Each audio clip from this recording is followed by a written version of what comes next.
अस्सलामुअलैकुम and a very good morning. जागो लाहौर में आप सबको खुशामदीद कहते हैं जनाब। मैं हूँ मुनीबा आसिफ। मैं बिल्कुल ठीक ठाक हूँ। उम्मीद है कि आपका दिन अच्छा गुज़रा होगा, बल्कि उसका आगाज़ बहुत अच्छा हुआ होगा। और दुआ हमेशा की तरह कि अच्छा ही मज़ीद आने वाले जो दिन हैं या आने वाला जो वक्त है वो भी आपका अच्छा गुज़रे, बल्कि ना सिर्फ आज का दिन आपकी ज़िंदगी का बल्कि जितनी भी खूबसूरती है उसको बढ़ाए और आप हमेशा खुश रहें। दूसरा ये कि जनाब हम सबको मालूम है कि ज़िंदगी में इतनी खूबसूरती हकीकी मायनों में कैसे आ सकती है, कैसे कोई इंसान अपनी ज़िंदगी को भरपूर तरीके से जी सकता है। इसका सिर्फ़ एक ही राज है और वो अपने आप को जानने में छिपा हुआ है। और यही हमारा आज का पैगाम भी है। कहा जाता है कि ज़िंदगी ना एक मुसलसल सफ़र का नाम है, लेकिन ये सफ़र एक ही सूरत में शानदार या फिर ख़ूबसूरत बन सकता है कि अगर इंसान अपनी ज़ात का सफ़र ख़ुद करे, यानी कि ख़ुद को पहचाने, अपने अंदर के करिश्मों को जाने। यही तो हकीकी सफ़र है। ज़िंदा तो हर कोई रहता है, मगर जीना किसी किसी को आता है। जीता वही है जो अपने अंदर झांकता रहता है।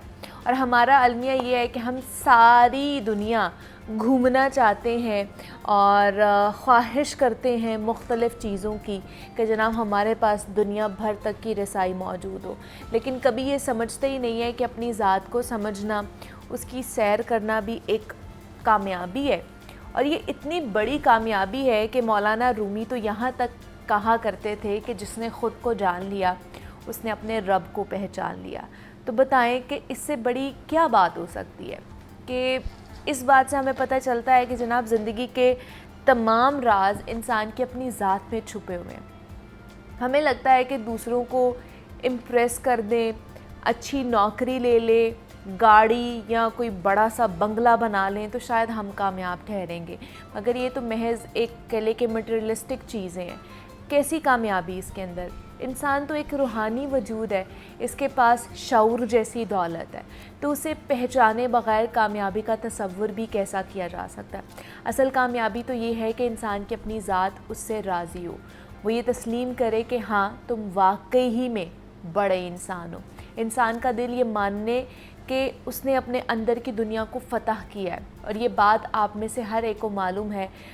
हम जानते हैं हाँ कि जनाब हमारा मयार कितना है, हमारा मकाम कहाँ पर है, हम कहाँ पर लैक करते हैं, हम कहाँ पर फॉल करते हैं। बाकियों को तो हम धोखा दे सकते हैं, धोखे में रख भी सकते हैं सारी ज़िंदगी के लिए, मगर कभी खुद को धोखा नहीं दिया जा सकता है।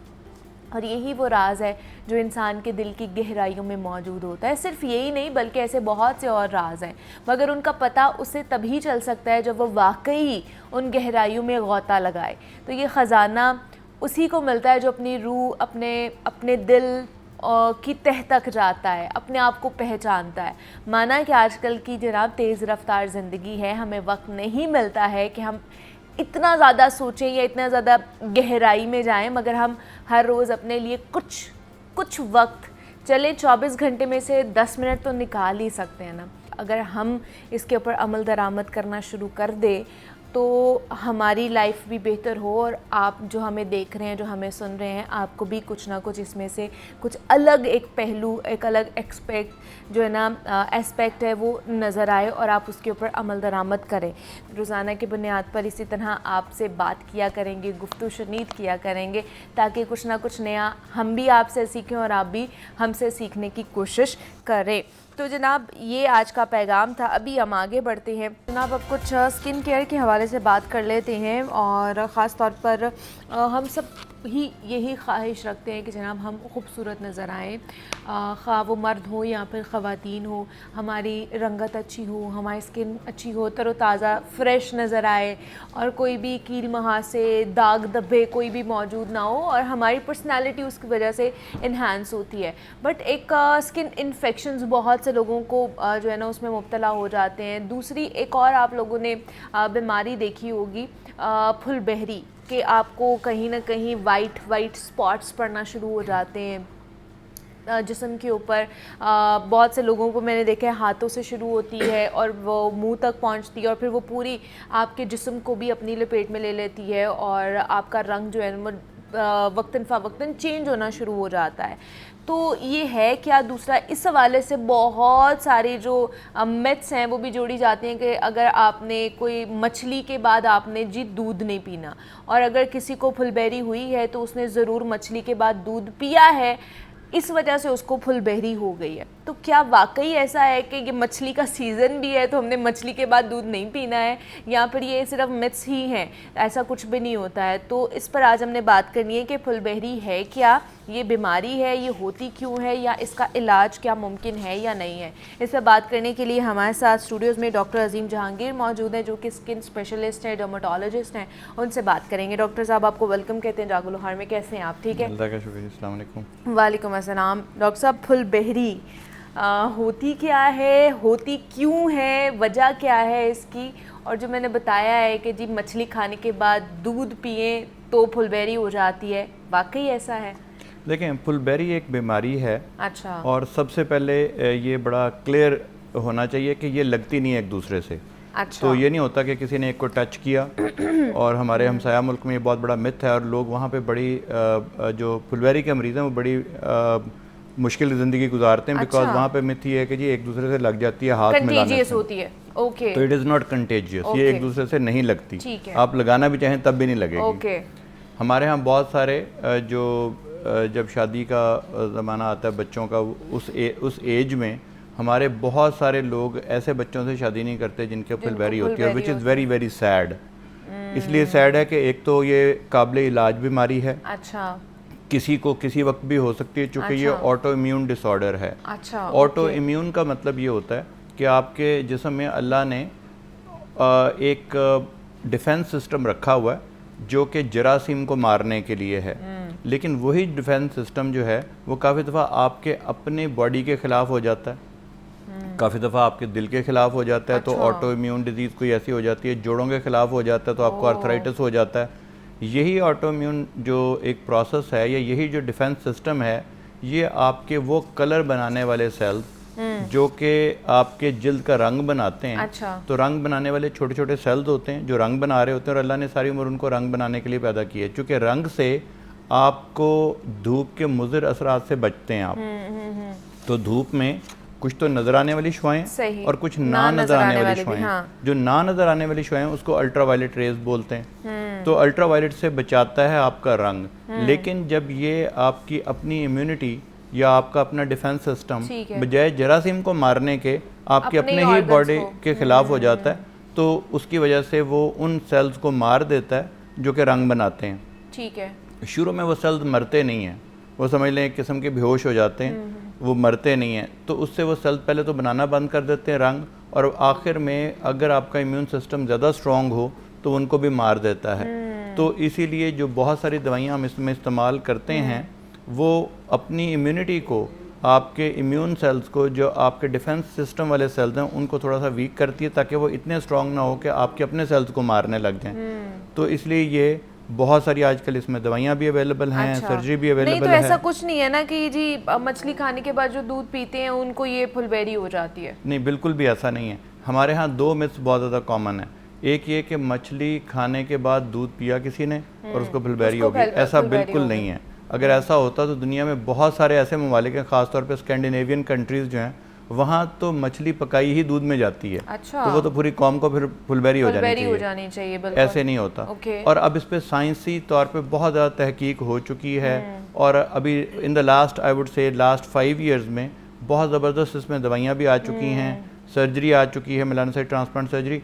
तो इसका कोई ताल्लुक नहीं है दूध से मछली के साथ। दूसरा जो एक मिथ है वो ये है कि विटामिन सी या खट्टी चीज़ें खाने से ये बीमारी पैदा होती है। अच्छा। ऐसा भी बिल्कुल कोई कतन कोई इसमें कोई सच नहीं है। अच्छा। इसमें कोई साइंटिफिक एविडेंस नहीं है। एक्चुअली आपको विटामिन सी रंग बनाने के लिए चाहिए होता है, तो इसका उलट काम है। बल्कि आपको इन्हांस करता है आपके जो रंगत है, आपके स्किन के टेक्सचर को और इवन दो के कलर को। डॉक्टर साहब ने कह दिया कि जनाब इसका इलाज मुमकिन है, लेकिन आपसे पहले बहुत से डॉक्टर से हमने इस पर बात की, उन्होंने तो कहा था कि इसका इलाज नहीं है और इसको रोका जा सकता है, इसका मुकम्मल इलाज नहीं है। But you are the one कि जो कह रहे हैं कि जी इसका इलाज मुमकिन है और इसको रिवर्स भी किया जा सकता है। जी, ये कोई पाकिस्तान में काफ़ी दफ़ा डॉक्टर्स को पता नहीं होता, जो लेटेस्ट चीज़ें हैं वो पढ़नी चाहिए। और लेटेस्ट जो अब अमेरिका में मैं वहाँ पे 15 साल काम करता रहूँ और यहाँ पर भी आगे आए काफ़ी, और अभी भी मैं आता जाता रहता हूँ, तो ये कोई नई चीज़ नहीं है इसका इलाज जो है। सिर्फ ये है कि यहाँ पे कुछ तो मशीनें अवेलेबल नहीं है बहुत ज़्यादा, जिसको हम ultraviolet B narrow band बोलते हैं।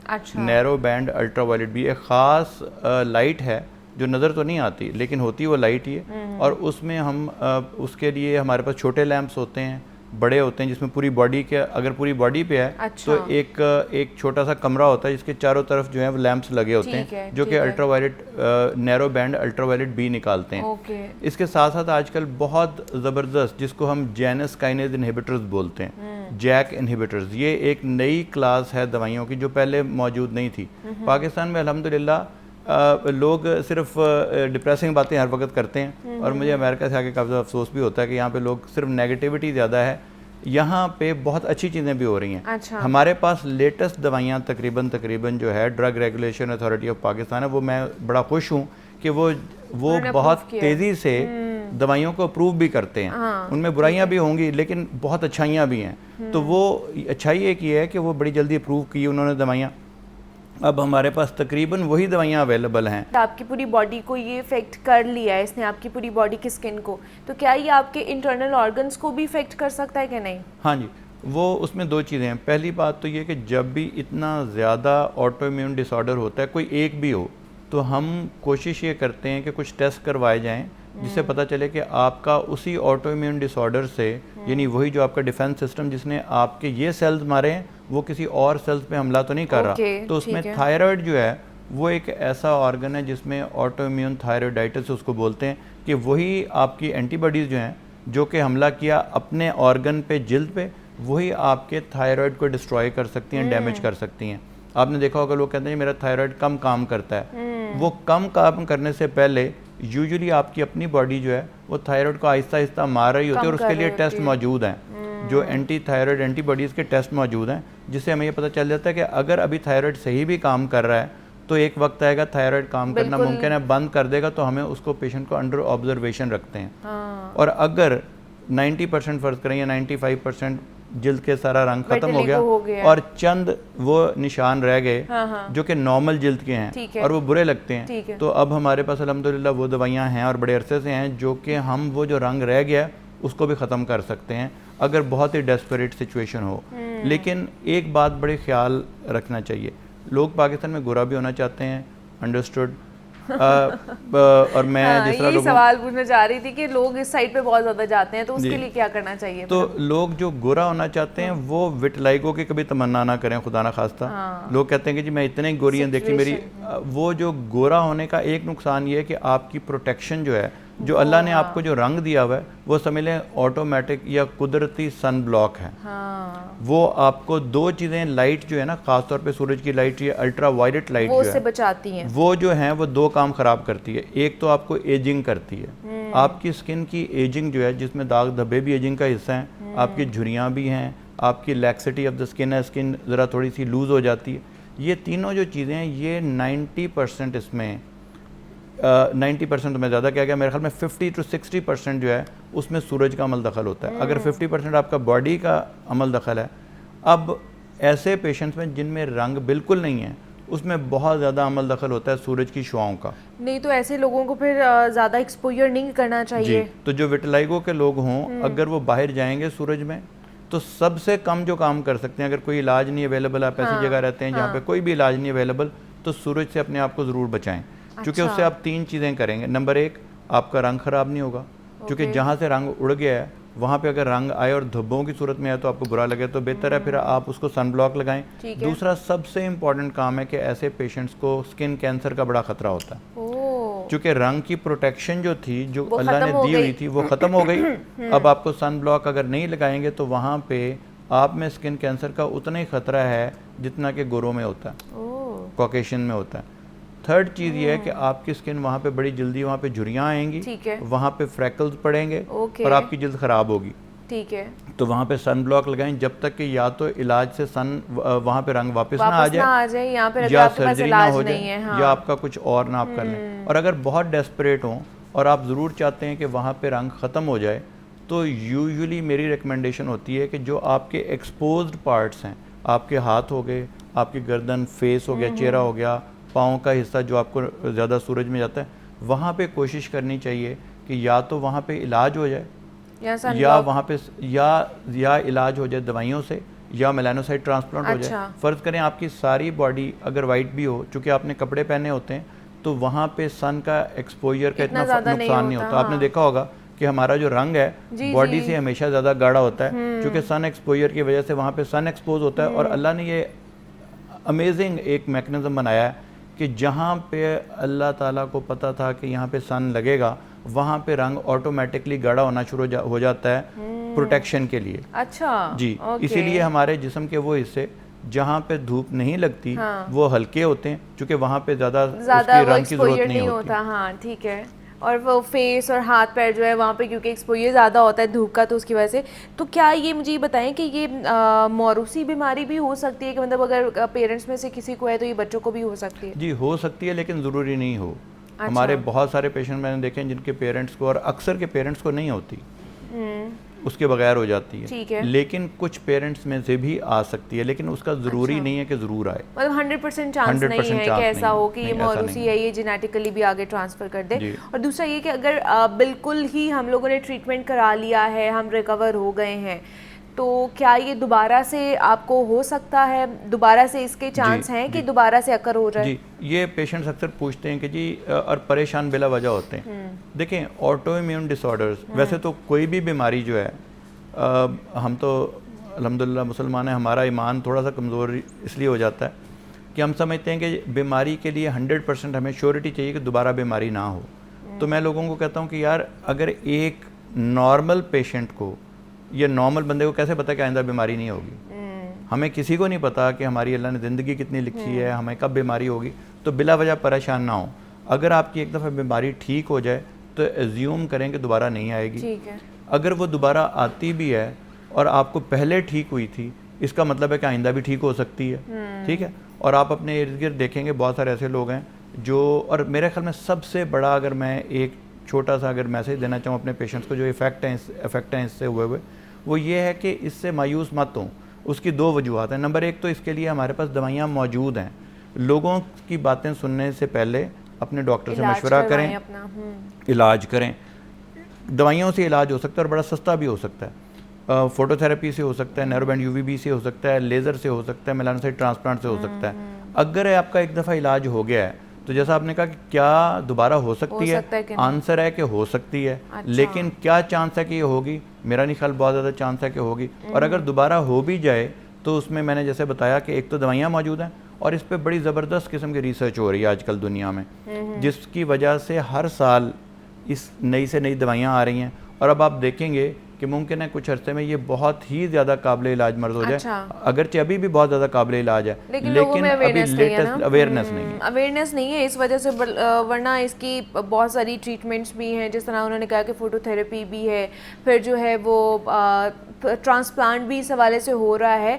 तो इलाज मुमकिन है, लेकिन लोगों में अवेयरनेस नहीं है, इसलिए लोग इसके बारे में ज़्यादा बात नहीं करते हैं। तो आज हमने बात की है कि फुलबेरी होती क्या है, इसका इलाज क्या है, और ये कह लें कि रिवर्सिबल भी है, ये मुकम्मल तौर पर रिकवर भी हो सकते हैं आप इससे, अगर आप बर वक्त डॉक्टर के पास चले जाएँ। तो हमारे साथ डॉक्टर अजीम जहांगीर मौजूद है। डॉक्टर साहब, बहुत शुक्रिया आपके वक्त का कि आप यहाँ पर आए और हमसे बात की इसके हवाले से। जनाब, कहा जाता है कि हर इंसान को फ़लसफ़ा पढ़ना चाहिए, मगर क्यों ये नहीं बताया जाता, और ये कैसे हर फ़र्द की ज़िंदगी में तब्दीली ला सकता है। वैसे हर कोई ये कहता है कि जनाब फ़लसफ़ा पढ़ कर ना पागल हो जाओगे, और इस पर तरह तरह की बातें भी सुनने को मिलती हैं हमारी सोसाइटी में कि इस शुबे में ना तो पैसे हैं, ना ही शोहरत है, और ना ही इसका कोई स्कोप है।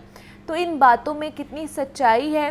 फिर ये भी कि पाकिस्तान की यूनिवर्सिटीज़ में फ़लसफ़ा बतौर मज़मून कैसे पढ़ाया जा रहा है, और क्या फ़लसफ़े के ज़रिए लोगों में बुनियादी माशरती जो हकूक़ हैं उसका शऊर बेदार किया जा सकता है, और इसके फ़र्द पर और कौम पर क्या असरात मुरतब होते हैं, इस पर आज हमने बात करनी है, क्योंकि आज वर्ल्ड फ़िलासफ़ी डे मनाया जा रहा है। तो इस डे को मनाने के हवाले से हमने सोचा कि क्यों ना फ़लसफ़े के ऊपर ही बात की जाए, तो जितने भी इसके साथ जुड़े इबहाम हैं उनको भी कम किया जाए, उनको भी तोड़ा जाए। तो इस पर बात करने के लिए फ़ाहद महमूद सोख्ता हमारे साथ मौजूद हैं स्टूडियो में, जो कि लेक्चरार हैं, लेक्चरार ऑफ फ़िलासफ़ी हैं एट GC यूनिवर्सिटी। तो उनसे बात करते हैं। फ़ाहद, आपको वेलकम कहते हैं जागो लाहौर में, कैसे हैं आप? ठीक हैं? बहुत शुक्रिया यहाँ बुलाने का जागो लाहौर में। फ़ाहद, जिस तरह हमने कहा कि हर इंसान को फ़लसफ़ा पढ़ने की ज़रूरत है, बट वी डोंट नो कि क्यों ज़रूरत है, हमें जीने के लिए क्या चाहिए, फ़लसफ़े के अंदर से क्या हम अख़ज़ कर सकते हैं। तो अगर मैं पूछूं कि ज़िंदगी का फ़लसफ़ा क्या है, तो आप इसके बारे में क्या बताएंगे हमें? देखिए, ज़िंदगी का फ़लसफ़ा जो है वो तो मुख्तलिफ़ फ़िलासफ़र्स ने मुख्तलिफ बताया है, लेकिन बुनियादी बात यह है कि फ़लसफ़ा ख़ुद क्या है। फ़लसफ़ा अपने अंदर सही तफ़क्कुर का नाम है कि आप सोचने के अंदाज़ को दुरुस्त करते हैं। आपको ये देखने की ज़रूरत होती है कि सोचा किस तरह जाता है, बोला किस तरह जाता है, गुफ्तगू के अंदर किन किन चीज़ों का लिहाज किया जाता है, या वो आप सोच समझ कर कोई बात करते हैं। तो उसमें हमारे पास असल में मसला ये है कि बहुत से माशरती मसाइल हमारे जिसे एक बुनियादी बात से निकलते हैं वो कॉमन सेंस से निकलते हैं। कि कहा यह जाता है कि जी कॉमन सेंस ये कहती है लिहाजा यही चीज़ दुरुस्त है, या कॉमन सेंस वो कहती है लिहाजा वही चीज़ दुरुस्त है। फ़लसफ़े की इब्तदा जो है या मंतिक की इब्तदा जो है ख़ास तौर पर वो इसी बात से निकली कि कुछ बुनियादी चीज़ें ऐसी होनी चाहिए सोच के मुतालिक कि हमें कैसे सोचना चाहिए, यानी खुद सोच के मुतालिक होनी चाहिए। तो फ़लसफ़ा हयात भी क्या होगा, तो इट मीन्स के क्या जो गौर व फिक्र करना वो भी फ़लसफ़ा ही है, फ़िलासफ़ी के ज़ुमरे में ही आता है। गौर व फिक्र ही फ़लसफ़ा है, यानी फ़िक्र और फ़िक्र कैसे होनी चाहिए, यानी तफक्कुर का अंदाज़ क्या होना चाहिए, यही फ़लसफ़ा है। और फ़लसफ़ा हयात जो है फिर वो हर शख्स जो है वो अपने तफक्कुर से अलहदा भी पैदा कर सकता है, लेकिन ये भी है कि कुछ लोग जो हैं या मुख्तलिफ़ लोगों ने जो फ़लसफ़ा हयात पेश किया है उसको कोई कबूल कर ले, उसको पढ़ कर जान कर। तो मजहबी फ़लसफ़ा हयात भी एग्जिस्ट करता है, आज का जदीद फ़लसफ़ा भी एग्जिस्ट करता है हयात का। तो वो तो मुख्तलिफ है, उनको एक पैराए में ढालना शायद इस वक्त मुमकिन ना हो, लेकिन ये कि सोच समझ कर ज़िंदगी गुजारी जाए, ये बुनियादी सतह पर फ़लसफ़े ही का पैराए में आता है। अच्छा, दूसरा कहा जाता है कि फ़लसफ़े के बारे में कि जो एक फ़लसफ़ी होता है ना, फ़िलासफ़र होता है जो फ़लसफ़ा पढ़ा होता है या उसके ऊपर उसने रिसर्च या फिर उसने अपनी ज़िंदगी में उस चीज़ को ऑप्ट किया होता है, तो वो रियलिटी से, मुआशरे से बिल्कुल ही अलग सोचता है। वाकई ऐसा है? देखें, इसके दो पहलू हैं। एक सतह पे बिल्कुल ऐसा ही है, दूसरी सतह पे बिल्कुल ऐसा नहीं है। अच्छा। यानी ये कैसे है, बिल्कुल उसको अलग सोचना पड़ेगा, क्योंकि मुआशरा जिस रॉ में बह रहा है, मुआशरा जिस समत में जा रहा है, अगर मुफक्किर भी वही सब कुछ बातें करेगा और वही सब कुछ सोचेगा तो फिर वो कोई ऐसी नई बात नहीं कह सकता जिससे मुआशरे का जो धारा है वो तब्दील हो सके। लेकिन बहरहाल दूसरी तरफ से अगर देखा जाए तो वो मुआशरे ही के बारे में सोच रहा होगा। मैं मिसाल देता हूँ, स्लेवरी जो है हमारे पास मुख्तलिफ दुनिया के अंदर एक बहुत बड़ा इशू रहा, हिस्टोरिकल इशू रहा, लेकिन स्लेवरी कैसे अबॉलिश हुई? स्लेवरी अबॉलिश हुई जब जॉन लॉक या इस तरह के दीगर जो जदीद फ़लसफ़ी थे उन्होंने फंडामेंटल ह्यूमन राइट्स की बात की। ये फंडामेंटल ह्यूमन राइट्स की बात जो है ये किसी और जगह से तो हमें नहीं मिली, ये फ़िलासफ़र्स ने हमें प्रेजेंट किया, आप कह लें पॉलिटिकल फ़िलासफ़र्स थे, थिंकर्स थे। लेकिन ये कि इस तरह की बुनियादी तरीन चीज़ें जब मुआशरे के बारे में एक फ़लसफ़ी सोचेगा तो बहरहाल एक अंदाज में उसको मुख्तलिफ सोचना पड़ेगा बाकी मुआशरे से, वरना स्लेवरी चल रही है मिसाल के तौर पर, या दीगर जितनी बातें हम मुआशरे की सोच सकते हैं, तो उनसे जुदा होना पड़ेगा कहीं ना कहीं उनमें कोई बेहतरी लाने के लिए। अच्छा, दूसरा थोड़ा सा मुझे बताएं कि जो हमारे तालीमी इदारे इंस्टीट्यूट्स हैं वहाँ पर फ़िलासफ़ी पढ़ाई जाती है, लेकिन वो जो प्रोग्राम्स है आपको क्या लगता है कि वो 2 साल होने चाहिए, 4 साल होने चाहिए? जी, ये ऐसा है कि मेरे नज़दीक तो फ़लसफ़ा जो है वो कंपलसरी सब्जेक्ट्स में होना चाहिए। यानी आपको जैसे सिविक्स है, ऐसी चीज़ें और फ़िलासफ़ी जो है ये आपके कंपलसरी सब्जेक्ट्स में शामिल होने चाहिए, या कम से कम कुछ ना कुछ लॉजिक की अंडरस्टैंडिंग के सही सोचने का अंदाज़ कैसा है। मैं बड़ी बुनियादी एक बात करता हूँ, यानी आप ये कहें कि जी फ़लाँ शख्स ने ये बात की है, लेकिन मैं ये बात इसलिए नहीं मानता कि ये उस शख्स ने की है, तो लॉजिक के अंदर ये बुनियादी तरीन बात कही जाएगी कि ये एक इनफॉर्मल फैलेसी है, ये आपने मुगालता कर दिया। लेकिन ये भी अगर आपको मालूम ना हो, और हमारा जो पूरा मीडिया है या जितने भी लोग गुफ्तगू कर रहे हैं किसी भी प्लेटफॉर्म से, वो इसी तरह की अगर गुफ्तगू कर रहे हैं, मसलन अगर कोई शख्स बहुत ज़्यादा करप्शन करता हुआ भी पाया गया है, मैं मिसाल देता हूँ, और वो ये कहता है करप्शन बुरी बात है, तो जाहिर है ये बुरी बात है, उसकी बात गलत नहीं हो जाएगी। मंतक में ये 2 जमा 2 4 की तरह वाज़े है, लेकिन बहरहाल हम जो लोग हैं वो फिर भी कहते हैं कि ये कौन होता है ये बात करने वाला। भाई जो भी है वो कह सकता है, यानी आप ये रिटोर्ट तो कर सकते हैं कि जी आपने भी करप्शन किया, वो कह देगा मैंने भी गलत किया। हाँ। लेकिन बहरहाल ये बातें जो हैं वो इस तरह से होनी चाहिए। तो इस सतह पे तो कम से कम ये कंपलसरी होना चाहिए। 2 साल या 4 साल वो डिपेंड करता है कि किस हद तक शौक पाया जाता है। लेकिन कंपलसरी होना चाहिए ताकि हमारे जो माशरे में बिगाड़ आता जा रहा है उसको संवारा जा सके, और जो लोग हैं वो ख़ासतौर पर जो नौजवान नस्ल है वो ख़ुद को पहचान सके, क्योंकि फ़लसफ़ा में यही बताता है, गौर व फिक्र करना सिखाता है, ख़ुद को पहचानना समझना सिखाता है। फ़हद हमारे साथ मौजूद है। फ़हद, बहुत शुक्रिया आपके वक्त कि आप यहाँ पर आए, थैंक यू सो मच। यहाँ पर ब्रेक लेते हैं, मिलते हैं इस ब्रेक के बाद।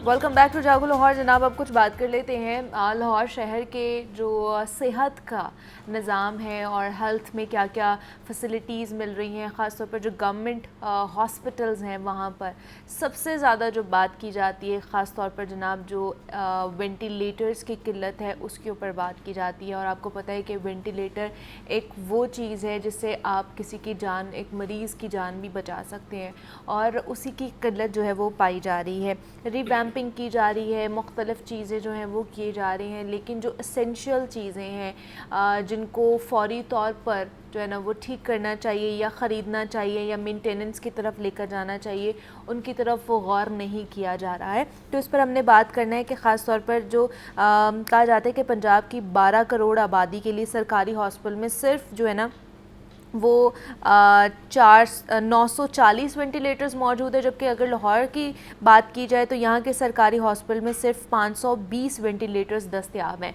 520 टोटल है तो लाहौर में, लेकिन इसमें से चल कितने रहे हैं, ख़राब कितने हैं, तो इस पर हमने बात करनी है और इस पर क्यों नहीं काम किया जा रहा है। इस पर बात करने के लिए हमारे साथ बिलाल चौधरी मौजूद हैं स्टूडियोज़ में, नुमाइंदा लाहौर न्यूज़ है। बिलाल, आपको वेलकम कहते हैं जागो लाहौर में। उसके साथ साथ प्रोफेसर डॉक्टर अशरफ ज़िया ने भी हमें ज्वाइन किया है। डॉक्टर साहब, आपको भी वेलकम कहते हैं जागो लाहौर में।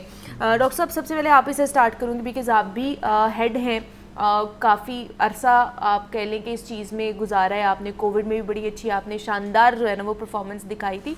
वेंटिलेटर्स का मसला आज का नहीं है, बहुत पुराना है, डेकेड्स मेरे ख्याल से गुजर गई हैं इसके ऊपर, ये मसला हल क्यों नहीं हो रहा? बिस्मिल्लाहिर्रहमानिर्रहीम। सबसे पहले तो आपको बहुत शुक्रिया कि आपने मुझे यहाँ पे इनवाइट किया, और जो प्रोग्राम इस प्रोग्राम में जो आपने ये वेंटिलेटर की शिद्दत को हाईलाइट किया है, ये एक बड़ा संगीन मसला है। अगर आप उन लोगों को देखते हैं जिनको वेंटिलेटर की ज़रूरत होती है और जब वो मेरे पास कॉल्स लेके आ रहे होते हैं और जिस बेबसी का वो इजहार करते हैं, और जब मैं आगे से उनको नो कह देता हूँ कि वेंटिलेटर नहीं है, तो बड़ी बहुत ख़तरनाक सूरत हाल पैदा होती है। अब सबसे पहले मैं ये बताऊं कि जो वेंटिलेटर्स हैं इनकी रेशो क्या होनी चाहिए, एक जो किसी हॉस्पिटल, टीचिंग हॉस्पिटल में बेड के हिसाब से, तो हमें 10 to 15% of the total beds आपके आईसीयू के लिए रिजर्व होने चाहिए किसी भी हॉस्पिटल में। अगर हम जना हॉस्पिटल की बात करते हैं, अगर उसमें से 1700 बेड का हॉस्पिटल है तो 170 वेंटिलेटर्स फंक्शनल आपके आईसीयू के लिए होने चाहिए।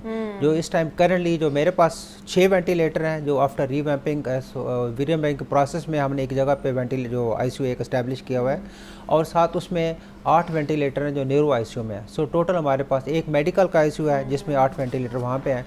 तो ये अगर इसको आप कैलकुलेट करते हैं तो आपके पास 25 या अगर मैक्सिमम आप कर लें 30 वेंटिलेटर। सो कहाँ पे आपके पास 170 और कहाँ पे आपके पास 30 वेंटिलेटर। तो ये चीज़ है जिसको हाईलाइट करने की ज़रूरत है कि जब भी आप कहीं पे कोई हॉस्पिटल आप उसको स्टार्ट करते हैं या कहीं पे कोई आप हेल्थ सर्विसेज करते हैं, तो आपके जो आईसीयू की रेशो है वो 10 to 15%, ये मैं 10 के हिसाब से कैलकुलेट कर रहा हूँ। अगर 15 करते हैं तो it will be much higher. Secondly जो इम्पॉर्टेंट चीज़ है इसमें, वेंटिलेटर एक ऐसी मशीन है जिसको ऑपरेट करने के लिए आपको बड़ा बहुत ही टेक्निकल स्टाफ चाहिए, ट्रेन स्टाफ चाहिए, और पूरा उसमें बैकअप चाहिए।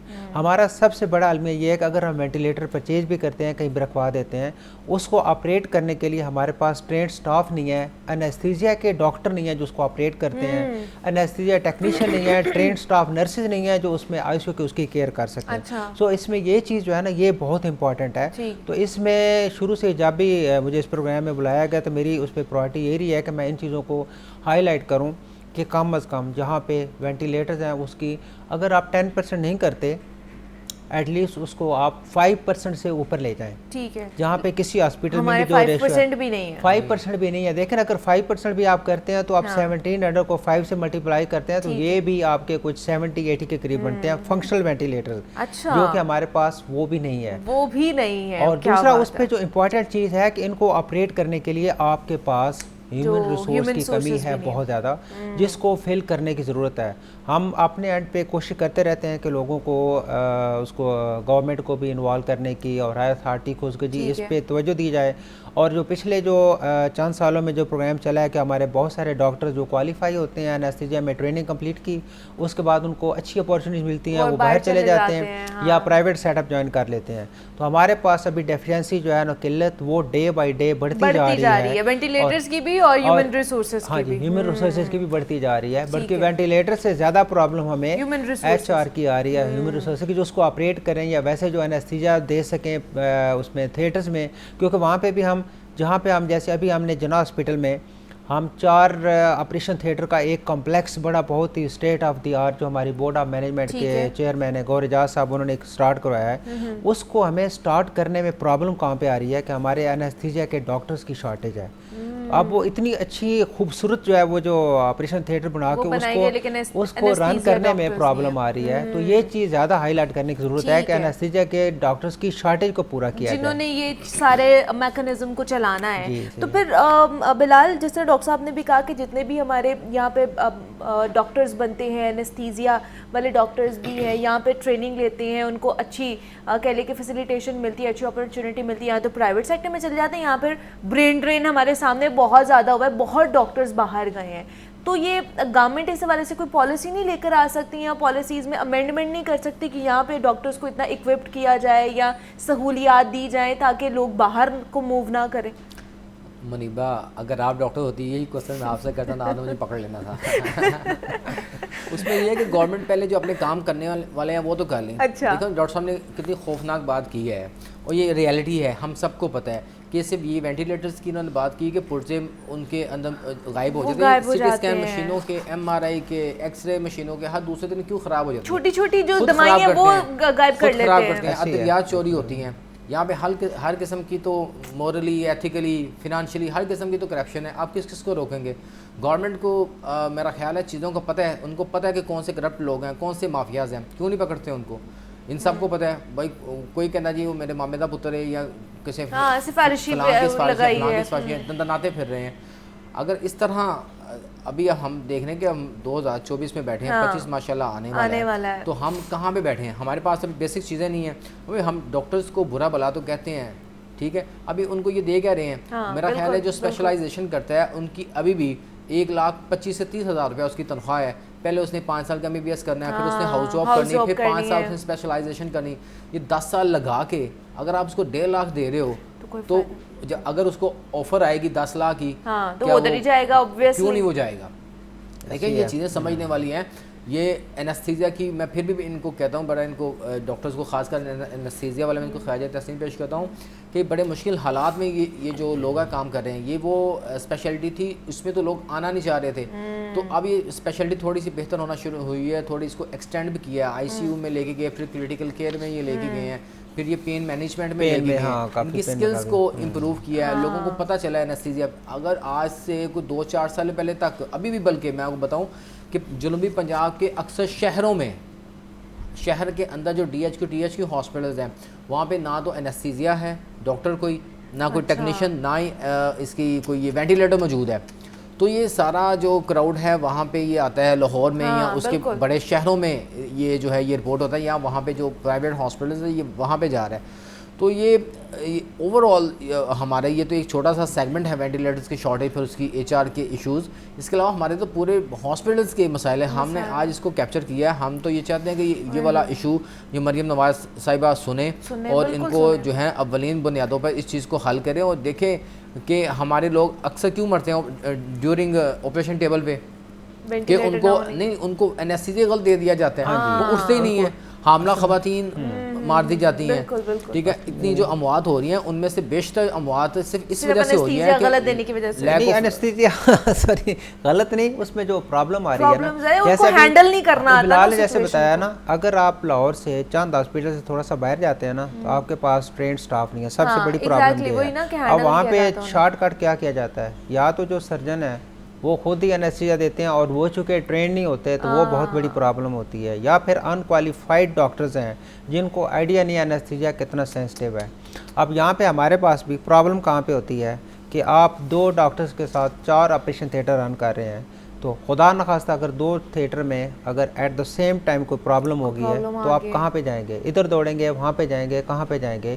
और ये एक गेम होती है टोटली कुछ सेकंड्स की। अगर आप इमीडिएटली पिक कर लिया है, हमारे पास जो आप कहते हैं ना उस एरर का चांस 0 है। सर्जन के पास हम कहते हैं कि जी अगर पेशेंट ब्लीड कर दे, पैक करके रख लें, रीओपन कर लें, दोबारा 3-3 दफ़ा भी सर्जरी होती रही है, एनेस्थीसिया में रीडू नहीं है। इसमें तो आपने ऑल और नन, उसी टाइम आपने एक्शन ले लिया है, आपने उसको आइडेंटिफाई कर लिया तो वेल एंड गुड, नहीं किया तो फिर प्रॉब्लम स्टार्ट हो सकती है। तो लास्टली क्या कहेंगे डॉक्टर साहब, आप क्या मैं यही कहूँगा कि गवर्नमेंट को इस जो एनेस्थीसिया के डॉक्टर्स हैं इनकी शॉर्टेज को बहुत ही सीरियसली एड्रेस करना चाहिए, क्योंकि ये बहुत ही इंपॉर्टेंट रोल प्ले करते हैं हर फील्ड में।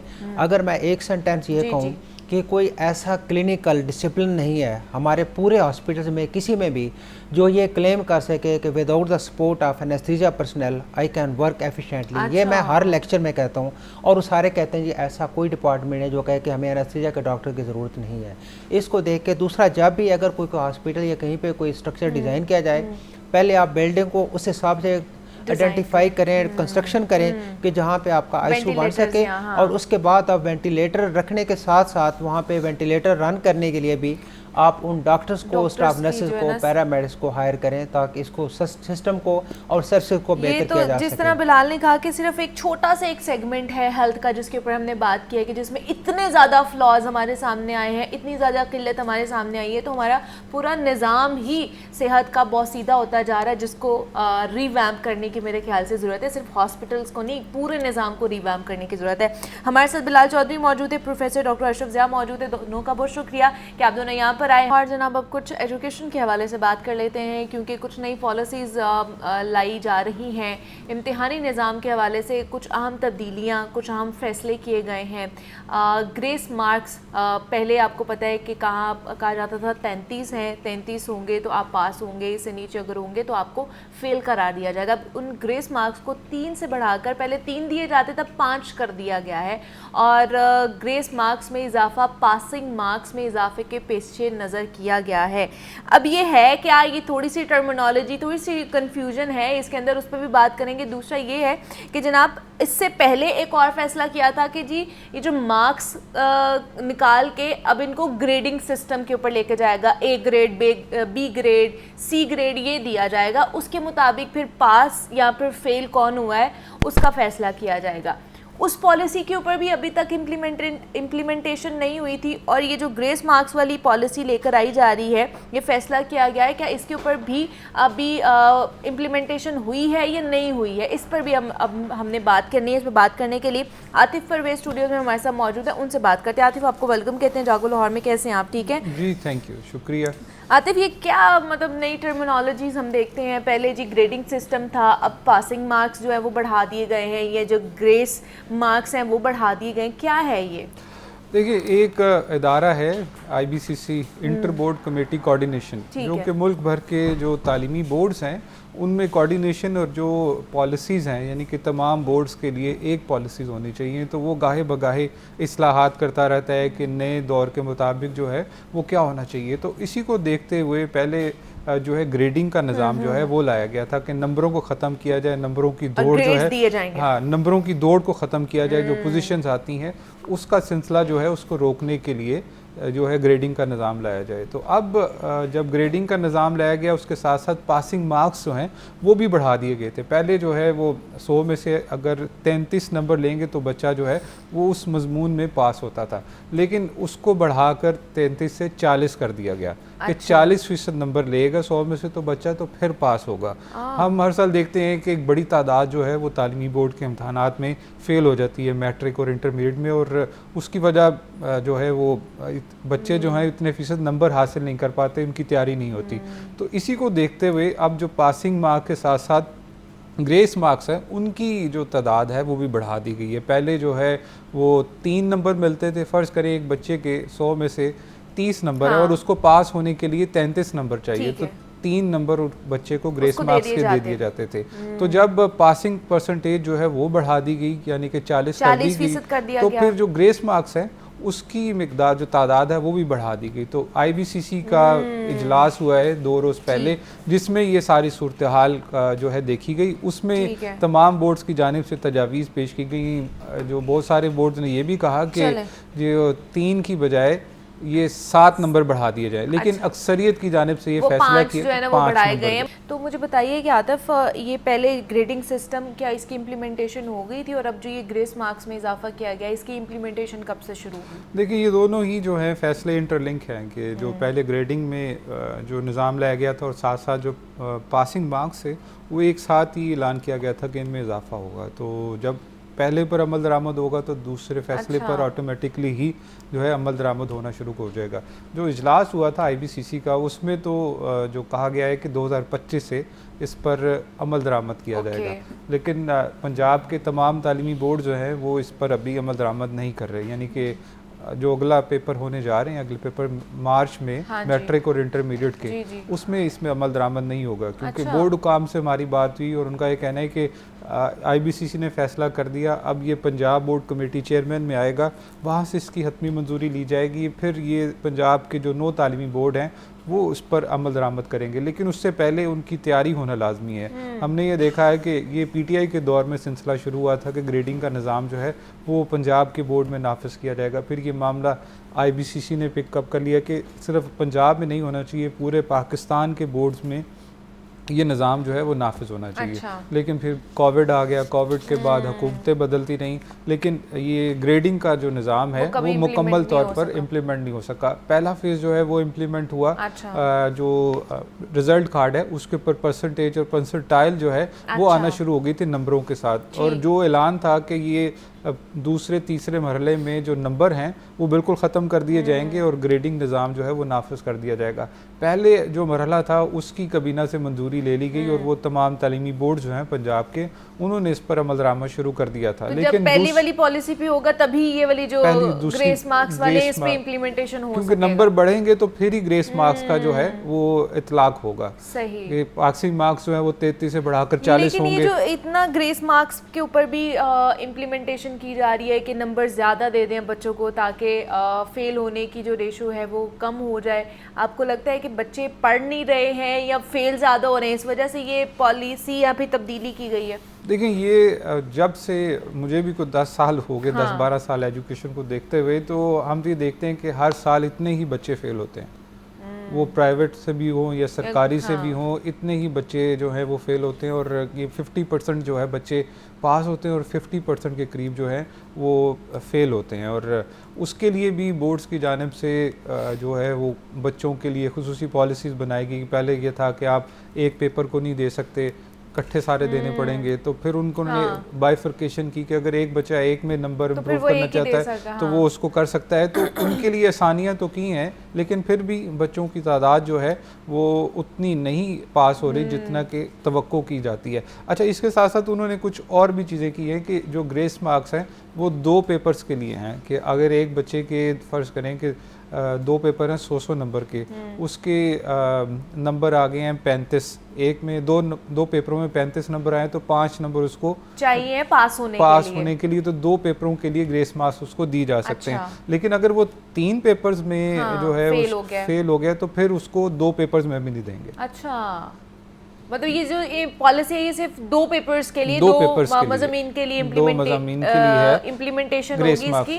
अगर 3 पेपर में बच्चों के नंबर 40 से कम है तो वो फेल ही कंसीडर, 35 से कम है तो वो फेल कंसीडर होगा, फेल ही कंसीडर होगा। तो ये अब पॉलिसी का ऐलान हुआ है जिसका जो है तमाम तालीमी बोर्ड जो है वो वफाक में तो हतमी मंजूरी दे आए कि हम इसको इम्प्लीमेंट करेंगे, लेकिन कब से होगा इस पर अभी उन्होंने तैयारी करनी है। पंजाब बोर्ड कमेटी चेयरमैन में पंजाब में आएगा मामला, जो 9 तालीमी बोर्ड्स हैं जिसके चेयरमैन जो है वो सेक्रेटरी हायर एजुकेशन होते हैं, तो उसमें ये डिस्कशन होगी कि हमारे तालीमी बोर्ड जो हैं वो इस फैसले को अमल दरामद करने के लिए इस पर तैयार भी हैं कि नहीं है। तो ये तैयारी होगी, फिर उसके बाद इस पर अमल दरामद होगा और लगता यही है कि 2026 में इस पर इम्प्लीमेंटेशन होगी। मतलब ये अभी जो आने वाला साल है उसके ऊपर तो नहीं इसकी इम्प्लीमेंटेशन होती हुई नज़र आ रही है। 2026 में हो सकता है कि इसके रिगार्डिंग ही सारी चीज़ें जो है वो हो सके। तो आतिफ परवेज़ हमारे साथ मौजूद थे। आतिफ, बहुत शुक्रिया आपके वक्त का कि आप यहाँ पर आए। ये नई पॉलिसी जो लेकर आई जा रही है उसके ऊपर बात की हमने। यहाँ पर ब्रेक लेते हैं, मिलते हैं इस ब्रेक के बाद।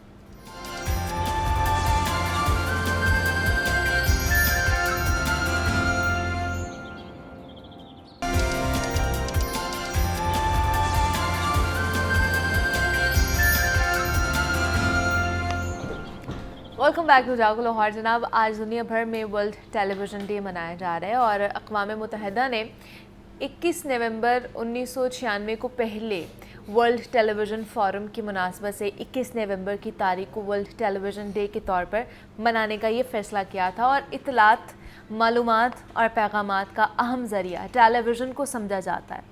टीवी नशरियात शुरू होने की फहरिस्त में पाकिस्तान दुनिया भर के ममालिक में 92वें नंबर पर था, जबकि मुस्लिम ममालिक में पाकिस्तान 20वें नंबर पर था। और पाकिस्तान में सरकारी टेलीविज़न की शुरुआत 26 नवंबर 1964 में लाहौर टीवी स्टेशन से हुई और मौजूदा दौर में हज़ारों चैनल दुनिया भर में मौजूद हैं और पाकिस्तान में भी 20 टीवी चैनल्स जो है वो इस वक्त रन किए जा रहे हैं, जिनकी नशरियात 24 घंटे जारी रहती है। लेकिन मोबाइल आने के बाद अब आने वाला जो वक्त है उसमें देखा ये जा रहा है कि जिस तरह टेलीविज़न ने दुनिया बदल कर रख दी थी पीछे, क्या अब टेलीविज़न अपनी बका की जंग में कामयाब हो भी पाएगा या नहीं हो पाएगा, और क्या अब मोबाइल की जो हुक्मरानी होने जा रही है और दूसरी बहुत सी ऐसी एप्लीकेशंस हैं, यहाँ पर सोशल मीडिया है, मज़ीद और भी ऐसे जो एप्लीकेशंस हम यूज़ करते हैं, नेटफ्लिक्स हो गया, बाकी चीज़ें होगी, जिसको हम ज़्यादा प्रेफर करते हैं कि हम टेलीविज़न की बजाय हम उनके ऊपर अपना कंटेंट देख सकते हैं। तो क्या टेलीविज़न की वो अहमियत, वो अफादियत रही है कि नहीं रही है, इस पर बात करने के लिए सुहेल कैसे साहब ने हमें ज्वाइन किया है। आज उनको वेलकम कहते हैं। सुहेल साहब, आपको खुशामदीद कहते हैं जागो लाहौर में। कैसे हैं आप? ठीक है सुहेल साहब, मैं आपको पीछे लेके जाना चाहूँगी, अभी की बात नहीं मैं शुरू होंगी, पीछे लेके जाना चाहूँगी कि मुझे बताएं कि जब पाकिस्तान में आया था टेलीविज़न तब इसकी कितनी धूम मची थी, लोगों का फीडबैक क्या था, किस तरह, मतलब तब आप मेरे हाल से यंग जवान होंगे या फिर अपना बचपन उसमें आपने देखा होगा, तो क्या थी वो सूरत हाल, ज़रा हमें बताएं। अच्छा, नहीं लगता है आपने ना कोई क्या एज के हिसाब से कुछ ज़्यादा ही पीछे ले गए। ज़्यादा पीछे ले गए। हाँ, मतलब पाकिस्तान में टेलीविज़न 1964 में आया था, तो हम इस दुनिया में 64 के बाद आए। अच्छा, बाद में आए हैं। लेकिन इसके बारे में पढ़ा बहुत है। और फिर जब थोड़ा सने बलूगत में दाखिल हुए तो फिर टीवी का शौक भी चढ़ गया, मतलब कि एक जादुई डब्बा तो कि जब आप ब्लैक एंड वाइट था या वो कलर्ड आ गया था? नहीं, ब्लैक एंड वाइट होता था। ब्लैक एंड वाइट ही था। ओके। एक जादुई डब्बा था कि जब भी उसको हम ऑन करते थे तो उसमें कोई ना कोई ड्रामा लगा हुआ होता था, कोई ना कोई प्रोग्राम चल रहा होता था। तो ये उस वक्त वीसीआर के आने से पहले ये सबसे बड़ी एंटरटेनमेंट थी, हाँ, टेलीविज़न की। और ये एक ऐसा शानदार एक्सपीरियंस था कि उस वक्त चूँकि एंटरटेनमेंट का ऐसा कोई और ज़रिया तो था नहीं, मोबाइल नहीं थे, वीसीआर नहीं था, कुछ भी नहीं था, तो ये अमूमी तौर पर जो अहले खाना है ना वो इकट्ठे बैठकर खुसूसन 8 बजे हर रोज़ एक ड्रामा चला करता था, वो देखा करते थे। और जो बुज़ुर्ग हजरात थे फिर वो 9 बजे ख़बरनामा चलता था, तो ख़बरनामा सुनने के बाद वो सो जाते थे और हाँ। जो हम जैसे यंग होते थे वो खबरनामे के बाद एक इंग्लिश मूवी चला करती थी। फिर उस दौर में बड़ी मशहूर फिल्में चली थी, $6 मिलियन मैन, मिस्टर चिप्स, ये सारी सीरियल्स जो है ना, तो हमने पढ़ा भी है इंग्लिश के उसमें ऐसे में, ये आज भी याद है कि हम किस कदर उसको शौक से देखा करते थे। और उसके बाद फिर कुछ अरसा गुजरा। हाँ, वो उस दौर में एक और भी बड़ा, टीवी होते बहुत कम थे, किसी के घर किसी घर में होता था, और जिनके घर में होते थे ना तो उनके घर में संडे को मेला लगा होता था, उनमें हमारा घर भी शामिल था। ब्लैक एंड वाइट शार्प का टीवी था, 4 टांगों पे खड़ा होता था वो। तो उसके आगे ना वो लगा होता था उसका शटर। तो पहले उस शटर को ऐसे करते थे, फिर टीवी ऑन करते थे। तो संडे को इसलिए रश होता था कि संडे को एक मूवी लगा करती थी सुबह 11 बजे के करीब। अच्छा, ठीक है ना, संडे को मूवी लगती थी, कभी पंजाबी कभी उर्दू, तो वो देखने के लिए बेशुमार लोग। और तब मेरे ख्याल से सिर्फ पीटीवी हुआ करता था, सिर्फ पीटीवी हुआ, उसके अलावा और कोई चैनल नहीं होता, कोई चैनल नहीं होता था।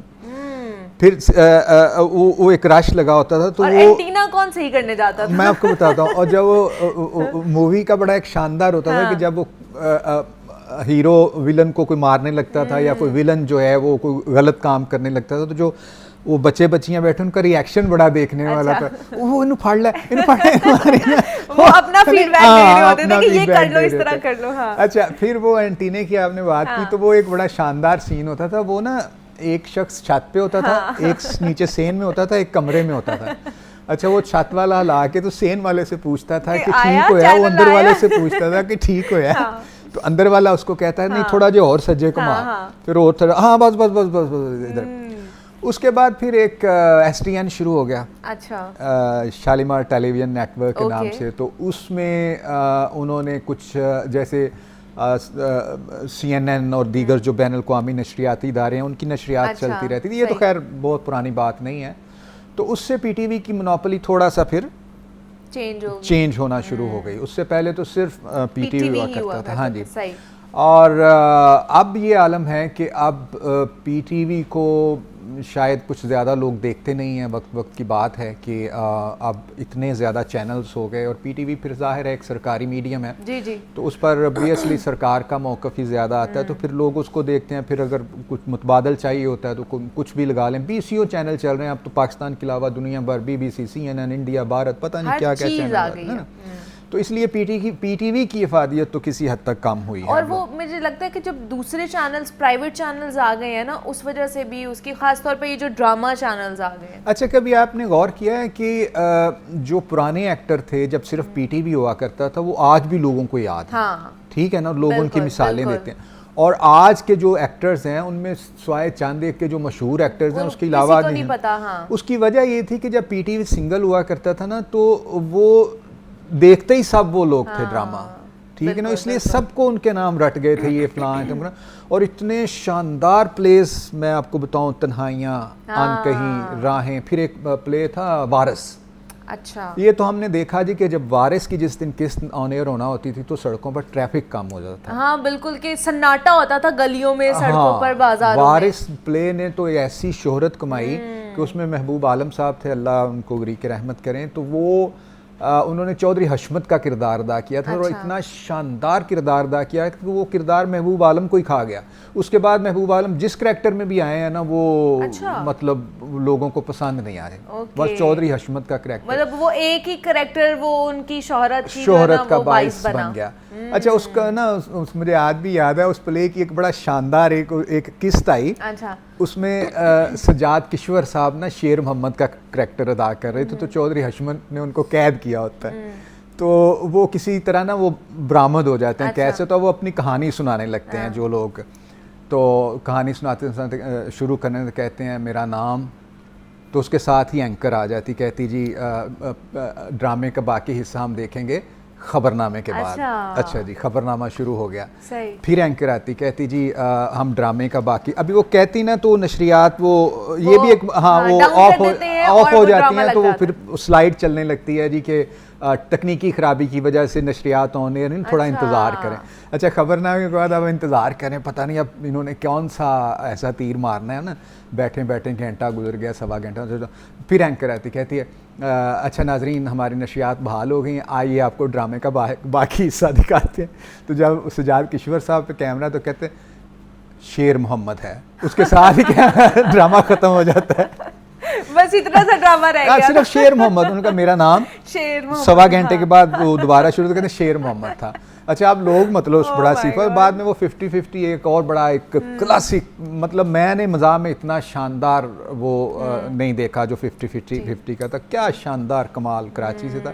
तो उन्होंने इस पर बहुत से, जिसको हम आसान लफ्ज़ों में कह सकते हैं, मीम्स भी बनाए और इस पर कि भाई वो इस्माइल तारा साहब को वो ऐसे करके ना, ये क्या नाम था उनका, माजिद जहांगीर, तो ऐसे करके करने लगते हैं, तो साथ ही एंकर आ जाती, तो कहती है इसका प्रोग्राम का बाकी हिस्सा देखेंगे, बाद घंटे बाद आते हैं तो ऐसे थप्पड़ लगा देते हैं। तो वो कहते हैं यार ये तू पहले ही मार देता, सवा घंटा उनको उठाया, हमें क्यों वेट कराना पड़ा। इस तरह के ना उसका तो खैर वो दौर ही कमाल था जो हमने देखा। और इसी तरह में याद है सज्जाद किश्वर साहब, ये अपना महबूब आलम, फिरदौस माल, औरंगजेब लगारी, और मैंने जो उनके प्रोड्यूसर का जलवा देखा है पीटीवी के, मैडम, मैंने अपनी आंखों से देखा है कि बड़े बड़े नाम जो है ना, किस तरह वो प्रोड्यूसर्स के आगे पीछे फिरा करते थे, एक ही प्ले हुआ करता था। अब तो प्रोड्यूसर जो है एक्टर्स के पीछे पीछे फिरते हैं ना, यही वक्त की बात होती। प्रोड्यूसर का जलवा आप इमेजिन नहीं कर सकते। लेकिन अब कुछ हकाइक भी हमें बताए ना कि सुहेल साहब, अब जैसे हमने देखा पहले न्यूज़पेपर की क्रेडिबिलिटी होती थी, न्यूज़पेपर की जगह ले लीजिए, अब सोशल मीडिया ने, हमारे फ़ोन में आ जाती है हर चीज़, न्यूज़ हम वो देखते हैं। पहले टीवी ने ली, फिर अब सोशल मीडिया। अब इसी तरह टीवी पे हम जो कंटेंट देखते थे, जो सही चीज़ें देखते थे, क्या आपको लगता है कि आने वाले दिनों में जो क्रेडिबिलिटी टीवी की थी, टेलीविज़न की थी, वो अभी भी बरकरार है या आने वाले दिनों में ये मज़ीद कम होती जाएगी? नहीं, देखें जो हालात इस वक्त बने हुए हैं ना, उसमें अगर देखा जाए तो पहले तो सोशल मीडिया की बात कर रहे थे। सोशल मीडिया पर बहुत सारी ऐसी चीज़ें होती हैं कि जिनकी ऑथेंटिसिटी के बारे में हमको बहुत श्योर नहीं होते कि सही हैं भी नहीं हैं, कब की फुटेज उठा के उसको एडिट किया और उसको चला दिया। और इसके लिए हम मोस्टली हम ना फिर जो मेन स्ट्रीम मीडिया है उसका रुख करते हैं कि बहरहाल हालात अगरचे बहुत नामसाइद हैं इस वक्त मीडिया के लिए, मेन स्ट्रीम मीडिया के लिए चीज़ें बहुत कंट्रोल्ड हैं, इसमें कोई दूसरी राय नहीं है। लेकिन इसके बावजूद किसी न किसी हद तक फिर भी जो बेहतर सोशल मीडिया से बेहतर चीज़ें क्रेडिबिलिटी अगर चाहिए तो आपको होती तो आप उस तरफ आते। मेन स्ट्रीम मीडिया चाहिए। लेकिन मैं ये नहीं कहता कि सोशल मीडिया की क्रेडिबिलिटी बिल्कुल नहीं है, बहुत सारे लोग वहाँ पर बहुत अच्छी अपने वीलॉग्स करते हैं। और अब ये आप सुनने वाले पर डिपेंड करता है कि वो मतलब इस बात को जज करने की सलाहियत रखता है कि नहीं ये गलत कह रहा है या सही कह रहा है, ठीक है ना। तो ये पता चल जाता है, फ़ौरन पता चल जाता है कि ये बंदा कहाँ से बात कर रहा है, या इसने जो ये अपना ये कुछ चीज़ डाली है सोशल मीडिया पे तो उसका क्या मकसद है। चीज़ें गड़बड़ ज़रूर हैं सोशल मीडिया पे, लेकिन इसके बावजूद वहाँ पर बहुत सारी अच्छी चीज़ें भी हमें देखने को मिलती हैं, और ये एक मसरूफ़ियत का और बहुत कुछ लर्न करने का भी एक। लेकिन अनफॉर्चुनेटली आप देखें ना कि अब हमने सोशल मीडिया पर भी पाबंदियों का एक सिलसिला, फिर इसकी रफ्तार को स्लो कर देना, और दूसरे जो तमाम मामलात हैं वो इसको भी डिस्टर्ब कर रहे हैं। मेन स्ट्रीम मीडिया पे भी कुछ इस तरह की सूरत हाल है। तो बहरहाल हमें जो भी इस्तेफादा करना है वो करना तो हमें इन्हीं से है। अच्छा। अब ये अपनी अकल पे हम पे डिपेंड करता है कि हम किस तरह से इनसे इस्तेफादा करते हैं। लेकिन आपको लगता है कि आहिस्ता आहिस्ता जो चीज़ें मुंसलिक थी टीवी के साथ, वो आहिस्ता आहिस्ता आप डिजिटल फॉरम्स पर जा रही हैं, डिजिटल मीडियम्स का रुख कर रही हैं? जिस तरह हम देखते थे कि कोई कमर्शियल अगर एडवर्टीज़मेंट चलानी है, कोई नशरियात चलानी है, कोई इस तरह का कोई इश्तिहार चलवाना है, तो वो पहले टीवी पर होता था, किसी स्पेसिफिक एक चैनल पर होता था जिसकी ऑडियंस को ग्रैब किया जाता था। अब वो सारी चीज़ें या तो हम सोशल मीडिया पे देखते हैं या फिर यूट्यूब की वो जो वीडियोस के अंदर आते हैं उसमें देखते हैं। एज सच उस तरह एडवर्टीजमेंट अब टीवी पर हम नहीं देखते। देखिए, कहते हैं कि ज़माने में सवाए तगैर को किसी चीज़ के सुबात नहीं है। मतलब तगैर एक ऐसी चीज़ है कि जिसको सुबात है, जो हमेशा मतलब कुछ ना कुछ, जैसे पीटीवी की मैंने आपको मिसाल दी कि किस तरह इसका अरूज था, हाँ। ठीक है ना, और क्या इसने मतलब इसके प्रोड्यूसर्स ने क्या चीज़ें जो हैं वो एंजॉय की हैं। अब पीटीवी आप देख लें, मतलब जो भी सूरत हाल है, अब मुझे उसको डिस्क्राइब करने की ज़रूरत नहीं है, ठीक है ना। तो इसी तरह अब जो दूसरे चैनल्स हैं उनका भी आप देख लें तो चीज़ें तो तब्दील होती रहती हैं। अच्छा। इसमें तो कोई दूसरी राय नहीं है। और ये भी हकीकत है कि बेशुमार लोग अब सोशल मीडिया पर कन्वर्ट हुए हैं, लेकिन इसका मतलब ये नहीं है कि उन सब ने टीवी से अपना कतई ताल्लुकी कर ली। देखें ना, अगर हम पाकिस्तान के अलावा जो दुनिया के बड़े ममालिक हैं उनकी मिसाल लें, जैसे अमेरिका है या जो बड़े आज़ाद ममालिक हैं जहाँ मीडिया आज़ाद समझा जाता है, उनकी मिसाल लें तो वहाँ सोशल मीडिया हमसे बहुत आगे है, लेकिन इसके बावजूद वहाँ टेलीविजन की जो क्रेडिबिलिटी है वो उसकी एक अलग पहचान है। अब ये डिपेंड करता है कि हम प्रेजेंट क्या कर रहे हैं। अच्छा, यानी हम दिखा क्या रहे हैं लोगों को, क्या हम अपनी मर्जी थोप रहे हैं उन पर, या मतलब हम उनको वो चीज़ दिखा रहे हैं जो ओरिजिनल में हो रही है। तो जब हम अपनी मर्जी से चीज़ें दिखाएंगे ना, देखें मैं नहीं तो जो कंटेंट अभी दिखाया जा रहा है और जो तब दिखाया जाता था पीटीवी पे, उसमें कितना ज़मीन आसमान का फ़र्क बहुत फ़र्क है। मतलब अब तो मैं बताऊं, मुझे नहीं याद पड़ता कि मैंने स्वाई स्पोर्ट्स के अब कभी पीटीवी देखा हो। अच्छा। हाँ, मतलब उसकी वजह ये है कि इस वक्त जो वहाँ पर जो सूरत हाल पीटीवी में चल रही है वो तो ऐसे ही यकतरफा चल रही है, और बेशुमार ऐसी चीज़ें वहाँ पर पेश की जाती हैं कि जिनका हकीकत से कोई ताल्लुक ही नहीं होता सिरे से। अच्छा। अब इस दौर में जब हम ये समझें कि जिस चीज़ का हकीकत से ताल्लुक नहीं है वो पेश कर रहे हैं, और वो मुझे मतलब वो उसको उससे कुछ लर्न भी करना चाहिए, तो ऐसा तो नहीं हो सकता ना। जब मेरे पास मुतबादल ज़राए बहुत से मौजूद हैं तो मैं क्यों वो सुनूं कि आपने अपने उसके लिए इतने भारी मुशाहरों पर अब मैं क्या कहूँ, मतलब बहुत सारी वो चीज़ें ऐसी होती हैं कि जिनको शायद ऑन एयर करना मुनासिब ना हो, लेकिन वो पीटीवी की क्रेडिबिलिटी का जहाँ तक ताल्लुक है वो नहीं रही तो है। वो तो मतलब मुझे अफसोस होता है ये कहते हुए कि वो पहले की निस्बत अब बहुत चीज़ें जो है ना वो खराब है। अगर पीटीवी को अगर देखा जाए या बाकी चैनल्स को, अगर जो टीवी पर हम लोग देख रहे होते हैं, उनकी क्रेडिबिलिटी या उनका कंटेंट आपको लगता है कि इस तरह का नहीं है जो कि जो न्यू जनरेशन है या जो ऑडियंस है उनको ग्रैब कर पाए, उनको अपनी तरफ अट्रैक्ट कर पाए? एक फ़र्क बताता हूँ। पीटीवी चलता है सरकारी खर्चे से, प्राइवेट चैनल चलता है एक मालिक के खर्चे से, ठीक है ना। हाँ। अब अगर एक साहब ने अपने चैनल पर कुछ अरब रुपए लगाए हैं तो वो उनको डुबो तो नहीं सकते। वो डूबेंगे उस सूरत में ना कि जब वो पीटीवी बन जाएंगे तो लोग उनको देखना छोड़, इसलिए उनकी ये मजबूरी होती है कि वो किसी ना किसी हद तक क्रिस्प जो है हाँ वो एक बरकरार रखने की कोशिश करते हैं, ऑडियंस को अपने साथ लेकर चलने की कोशिश करते हैं।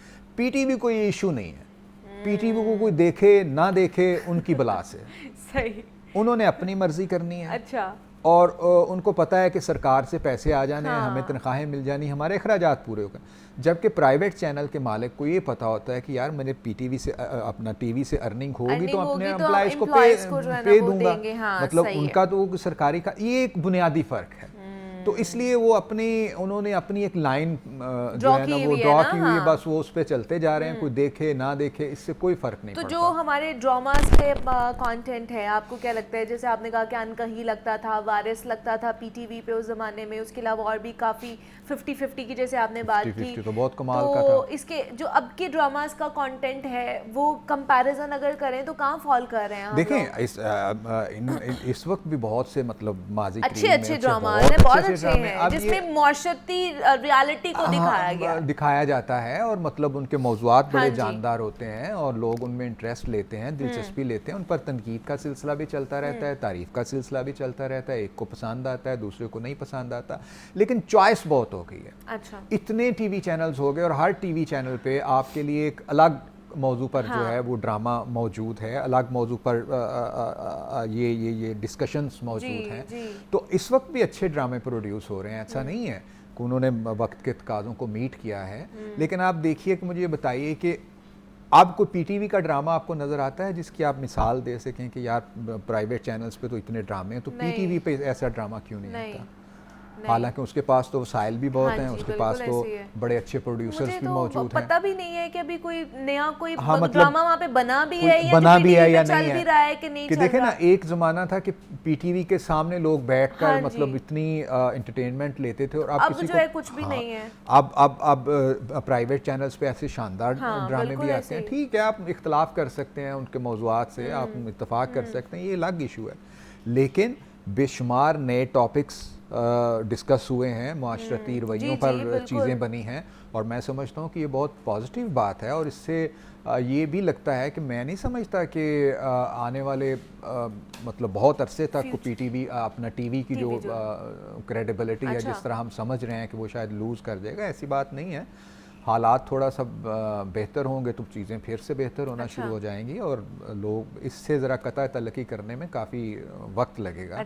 जैसे रेडियो है, ठीक है ना, रेडियो एक वाहिद मीडियम हुआ करता था टीवी से पहले, कि रेडियो लेकिन वो तो मुझे लगता है बिल्कुल ही एक्सक्लूड हो गया है या शायद उसकी वजह ये है कि हमने सुनना शायद थोड़ा बहुत कम कर दिया, ये एक वजह हो सकती है। लेकिन रेडियो बहरहाल अभी भी है तो सही, और जब से एफएम चैनल्स आए हैं तो लोग उनमें उनका एक अपना सिस्टम है, कॉल्स वगैरह करना, गुफ्तगू करना, शेर व शायरी, तो वो भी एक मज़ेदार काम है। रेडियो भी अभी चल रहा है, लेकिन मसला फिर वही आ जाता है कि जो टीवी में तरक्की हुई है ना, वो रेडियो में हो नहीं सकी।